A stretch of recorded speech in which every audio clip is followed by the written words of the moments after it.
Have you ever witnessed a moment so pure that it completely changes how you think about money and happiness?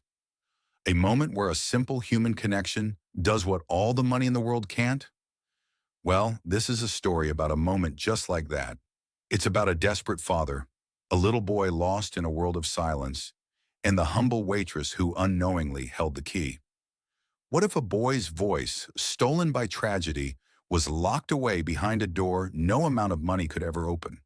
A billionaire, a man who could buy literally anything, offered a struggling waitress a fortune just to make his son speak again.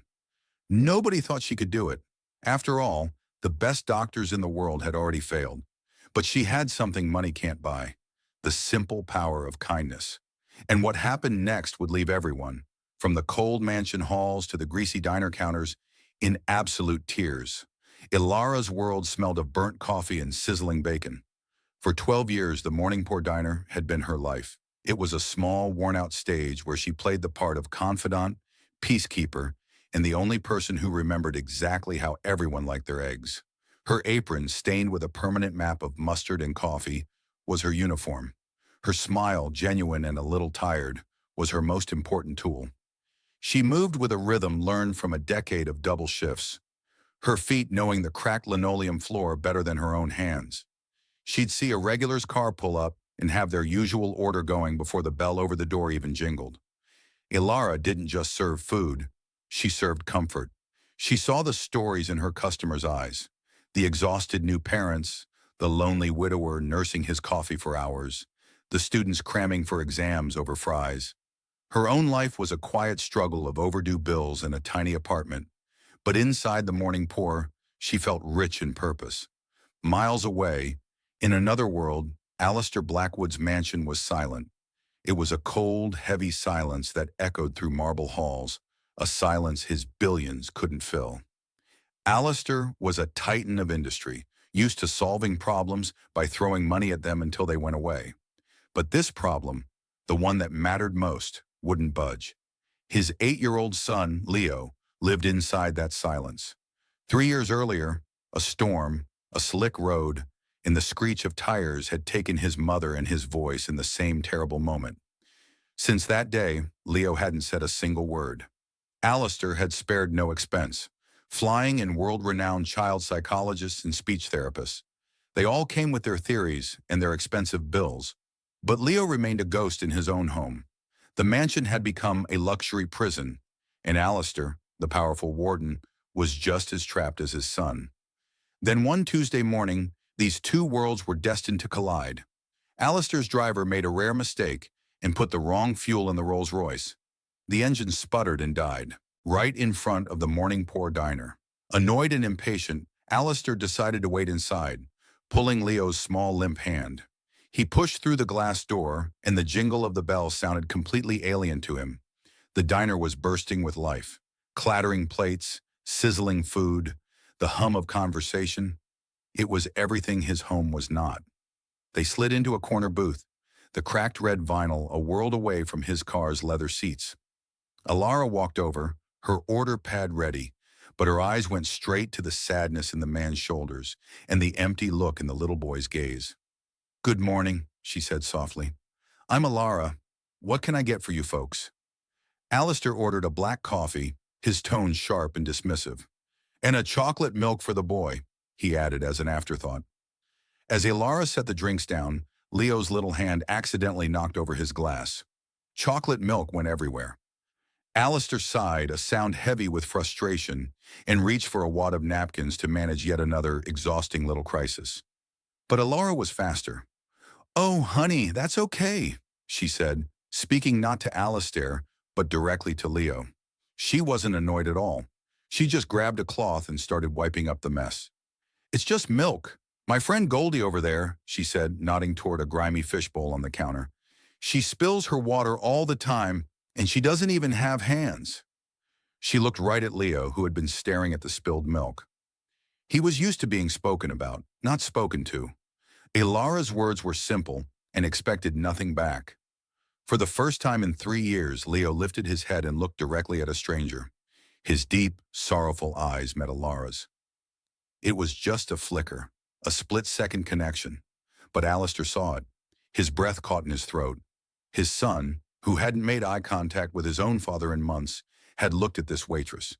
In that instant, a tiny, impossible seed of hope began to grow in Alistair Blackwood's heart. The next morning, the diner bell jingled at 7 a.m. sharp. It was Alistair alone. He found Alara refilling salt shakers in the quiet, empty diner. "Miss," he started, his voice now filled with a strange intensity. "I am Alistair Blackwood."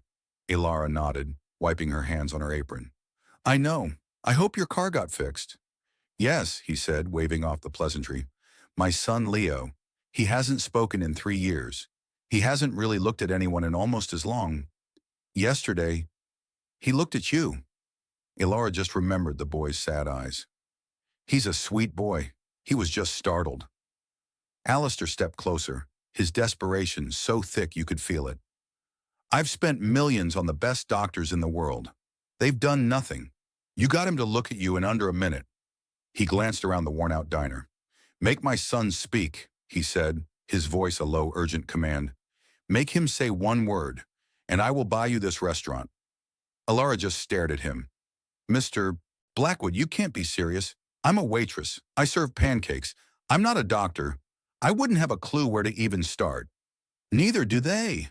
Alistair's voice cracked with years of pain. "They have theories. You have whatever that was yesterday. Kindness. I don't know what it was, and I don't care. I'm offering you the chance to never refill a salt shaker again. Name your price. The restaurant, a check. Just help him." The offer was unreal, a fantasy come to life. Alara thought of her bills, her landlord's angry notes.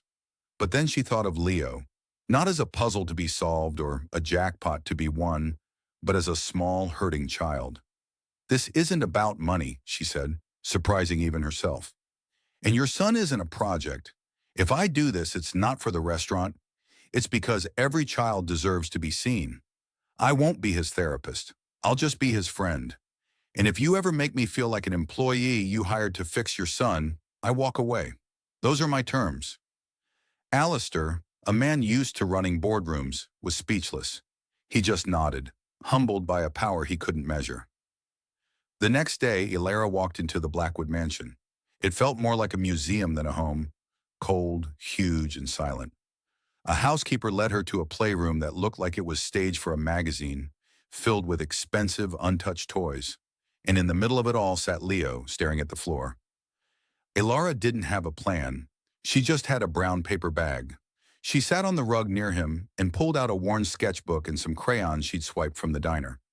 She didn't say a word to Leo. She just started to draw.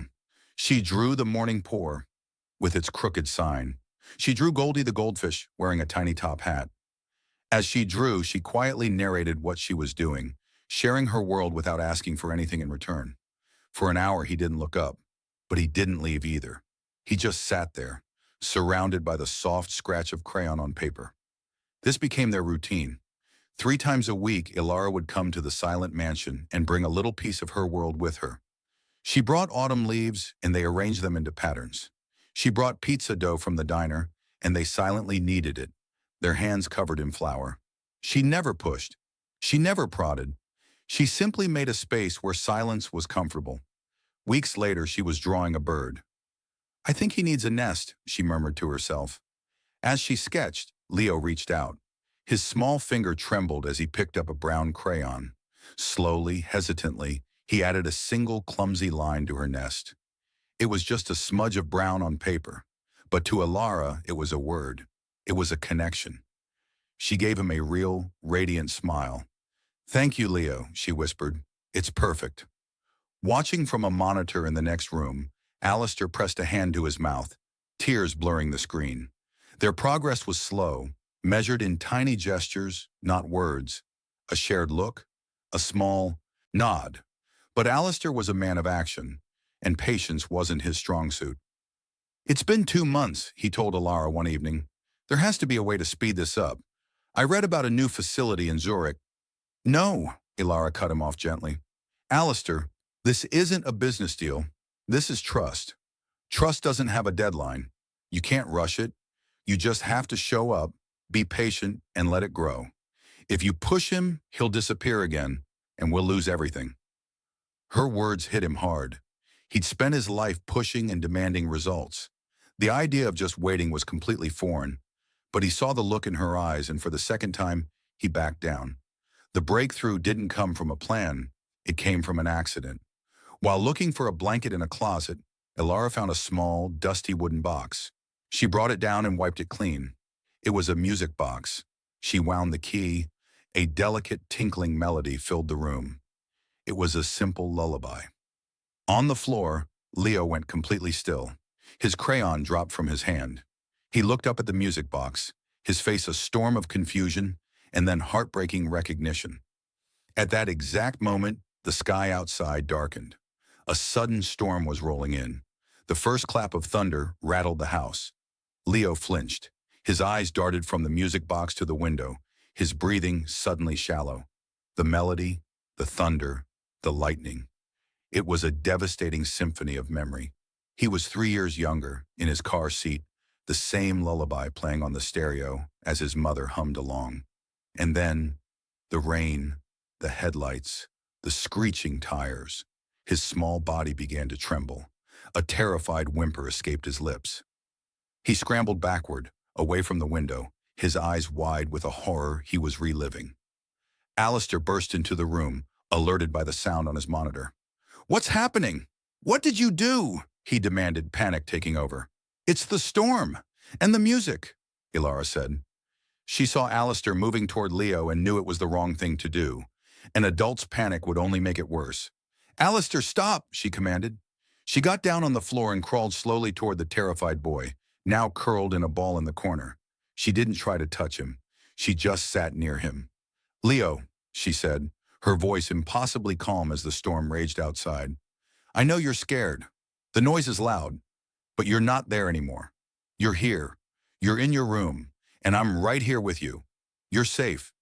Another clap of thunder, louder this time, shook the house. Leo let out a choked sob. Elara knew she had to anchor him to the present. She started speaking, her voice a steady anchor in his fear. "I get scared of storms too," she said softly. "When I was a little girl, my dad left.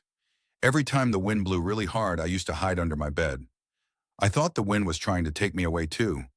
I thought if I was very, very quiet, it wouldn't find me." Leo's trembling slowed. He peeked at her from between his fingers. He was listening. "But being quiet didn't make the storm go away," she continued. "It just made me feel more alone. You don't have to be quiet, Leo. You can be as loud as the thunder if you want. I'm not going anywhere. I'm right here." She held out her hand, palm up, an open invitation. Lightning flashed, and in the silence that followed, Leo uncurled. He looked at the storm, then at Elara's hand, then at her face. He crawled toward her and placed his small, shaking hand in hers. And then, as the thunder rolled one more time, a tiny voice, rusty from years of not being used, cut through the silence. "Elara." It was a whisper, it was a prayer, and it was the most beautiful sound Alistair Blackwood had ever heard.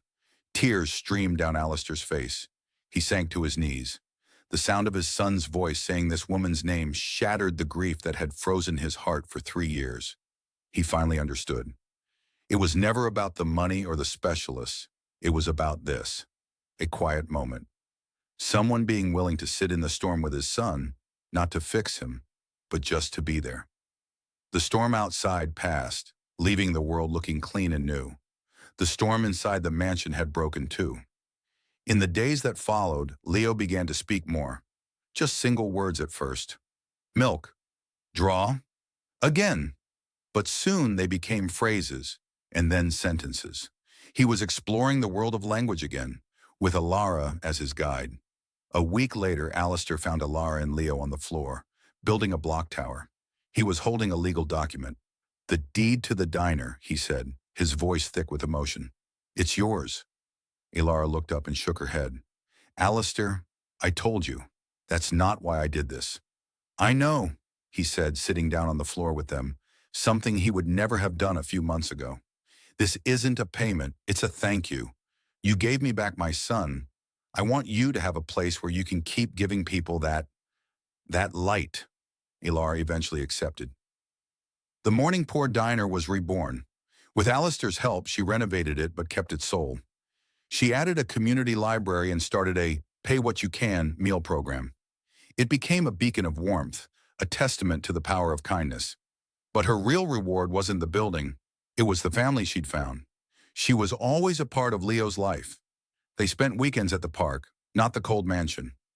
Alistair learned to laugh again, to throw a baseball, and to get his expensive suits dirty.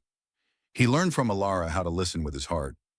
One sunny afternoon, as the three of them sat on a park bench eating ice cream, Leo, now a chatty 9-year-old, looked at his dad. "Dad, Assam," he said, "I'm glad your car broke down that day." Alistair wrapped an arm around Alara's shoulders. He looked at her, his eyes full of a gratitude words could never truly express. He once measured his success in stock prices. Now he measured it in moments, like this: sticky fingers, shared laughter, and the beautiful, priceless sound of his son's voice. They had become a new kind of family, built not on blood or wealth, but on the simple miracle of a kind heart unlocking a silent world. If this story reminded you that the best things in life are the ones money can't buy, please give this video a like and subscribe to our channel. We love sharing stories that celebrate the quiet heroes among us. Let us know in the comments. Have you ever seen a small act of kindness make a huge difference? We would love to hear your story. Thanks for watching.